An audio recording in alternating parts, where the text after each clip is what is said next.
2026 বিশ্বকাপের জন্য সবচেয়ে হট ফেভারিট হিসেবে ভাবা হয়েছে আর্জেন্টিনা, ব্রাজিল, পর্তুগাল, ফ্রান্স ও স্পেনকে। গতকাল ড্রয়ের পর এই 5 দলের বিশ্বকাপ যাত্রা কেমন হতে পারে তা নিয়ে ভক্ত সমর্থকদের আলোচনার শেষ নেই। আসেন দেখে আসি হট ফেভারিট এই 5 দল নকআউটে কোন দলগুলোর বিপক্ষে খেলবে আর তাদের অপোনেন্ট কতটা সহজ বা কঠিন। শুরুতে আসি পর্তুগাল নিয়ে। ক্রিস্টিয়ানো রোনালদোর পর্তুগাল এবারে পট 1 থেকে বিশ্বকাপে এসেছে।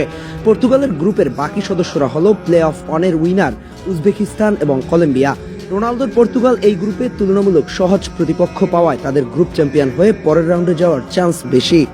যদি পর্তুগাল কে গ্রুপের চ্যাম্পিয়ন হয়ে রাউন্ড অফ 32-তে যায় তাহলে তাদের প্রতিপক্ষ হবে group D, E, I, J, L এর মধ্যে একটি তৃতীয় স্থানের দল। এক্ষেত্রে যদি আর্জেন্টিনা গ্রুপ জে এর তৃতীয় দল হিসেবে সবার চেয়ে এগিয়ে থাকে তাহলে রাউন্ড অফ 32-এ দেখা যাবে মেসি রোনালদো ম্যাচ। আবার যদি পর্তুগাল কে গ্রুপের রানার আপ হয় তাহলে তাদের প্রতিপক্ষ হবে এল গ্রুপের রানার আপ। এল গ্রুপের সবচেয়ে টপ দুটি দল হলো ইংল্যান্ড এবং ক্রোয়েশিয়া। এদের কেউ একজন হয়তো সেই গ্রুপের দ্বিতীয় দল হবে। পর্তুগাল যদি গ্রুপ চ্যাম্পিয়ন হয়ে কোয়ার্টার ফাইনালে যেতে পারে এবং একই সাথে আর্জেন্টিনাও গ্রুপ চ্যাম্পিয়ন হয়ে কোয়ার্টার ফাইনাল পর্যন্ত যেতে পারে তাহলে কোয়ার্টার ফাইনালে সাক্ষী হবে আর্জেন্টিনা পর্তুগাল ম্যাচ। ইউরোপে এই মুহূর্তে সবার সেরা দলটির নাম স্পেন। বিশ্বকাপে তারা আছে গ্রুপ এইচে, যেখানে তাদের প্রতিপক্ষ যথাক্রমে কেপ ভার্দে, সৌদি আরব এবং উরুগুয়ে। স্পেনের বর্তমানে যে ফর্ম তারাও গ্রুপ চ্যাম্পিয়ন হবার দাবিদার। এমনকি আফটার প্রবাবিলিটি চার্টের সবচেয়ে বেশি 17% সম্ভাবনা আছে স্পেনই হবে 2026 বিশ্বকাপের চ্যাম্পিয়ন। মজার বিষয় হচ্ছে ফিফা এবার এমনভাবে গ্রুপ সাজিয়েছে যে স্পেন ও আর্জেন্টিনা যদি তাদের গ্রুপ চ্যাম্পিয়ন হয়ে ফাইনাল পর্যন্ত যায় তাহলে এই দু দলই খেলবে 26 বিশ্বকাপের ফাইনাল। কিন্তু স্পেন গ্রুপ চ্যাম্পিয়ন আর আর্জেন্টিনা যদি রানার আপ হয় তাহলে স্পেন আর আর্জেন্টিনা মুখোমুখি হবে রাউন্ড অফ 32-এ। আর স্পেন যদি গ্রুপ চ্যাম্পিয়ন হয়ে কোয়ার্টার ফাইনাল পর্যন্ত আসে, একই সাথে বেলজিয়াম গ্রুপ চ্যাম্পিয়ন হয়ে কোয়ার্টার ফাইনাল পর্যন্ত যায় তাহলে কোয়ার্টার ফাইনাল দেখা হবে স্পেন ও বেলজিয়ামের। গতবারের ফাইনালিস্ট ফ্রান্স এবারও শিরোপার দাবিদার। গ্রুপ আইতে তাদের বাকি 3 প্রতিপক্ষ সেনেগাল প্লে অফ 2 এর উইনার অর্থাৎ বলিভিয়া, সুরিনাম ও ইরাকের একজন এবং নরওয়ে। এই বিশ্বকাপের অন্যতম আকর্ষণ হচ্ছে হালান্ড এবং এমবাপ্পে ক্ল্যাশ, যেটা ফ্রান্স বনাম নরওয়ের গ্রুপ ম্যাচেই হবে। আর্জেন্টিনা ও স্পেনের মতোই ফিফার প্ল্যান অনুযায়ী ফ্রান্স ও ইংল্যান্ড গ্রুপ চ্যাম্পিয়ন হয়ে ফাইনাল পর্যন্ত আসলেই তাদের দেখা যাবে। তবে ফ্রান্স তাদের গ্রুপে চ্যাম্পিয়ন হয়ে পরের প্রতিটি স্টেজই দিতে পারে আরো কঠিন পরীক্ষা।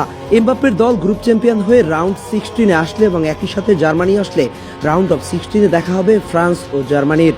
এই ম্যাচ টপকে কোয়ার্টার ফাইনালে গেলে ফ্রান্সের দেখা হবে গ্রুপ চ্যাম্পিয়ন হয়ে কোয়ার্টার ফাইনালে আসা নেদারল্যান্ডসের বিপক্ষে, আর একই সমীকরণে সেমিতে গেলে দেখা হবে স্পেনের বিপক্ষে। এবার আসি আর্জেন্টিনা নিয়ে। গ্রুপ জেতে পড়া বিশ্ব চ্যাম্পিয়নদের 3 প্রতিপক্ষ হলো আলজেরিয়া, অস্ট্রিয়া ও জর্দান। বলতে গেলে সবচেয়ে সহজ গ্রুপে আর্জেন্টিনা। তবে আর্জেন্টিনা পরবর্তী পরীক্ষাগুলো আসছে নকআউটের প্রথম পর্বে মেসিদের সম্ভাব্য প্রতিপক্ষ উরুগুয়ে। কিন্তু আর্জেন্টিনা যদি গ্রুপে রানার আপ হয় তাহলে প্রতিপক্ষ হতে পারে স্পেন। আর আর্জেন্টিনার সবচেয়ে ব্লকবাস্টার ম্যাচ হতে পারে কোয়ার্টার ও সেমিফাইনাল। গ্রুপ চ্যাম্পিয়ন হয়ে কোয়ার্টারে গেলে আর্জেন্টিনার প্রতিপক্ষ হবে গ্রুপ চ্যাম্পিয়ন হয়ে আসা পর্তুগাল। একই সমীকরণে সেমিফাইনাল দেখা হবে ব্রাজিলের সাথে। সবশেষে ব্রাজিলের গ্রুপ দেখা যাক। গ্রুপ সিতে থাকা 5 বারের বিশ্ব চ্যাম্পিয়নদের 3 প্রতিপক্ষ হলো মরক্কো, হাইতি ও স্কটল্যান্ড। ব্রাজিলের সম্ভাব্য রাউন্ড অফ 32 এর প্রতিপক্ষ হবে নেদারল্যান্ডস, জাপান অথবা ইউরোপের প্লে অফ থেকে আসা একটি দল।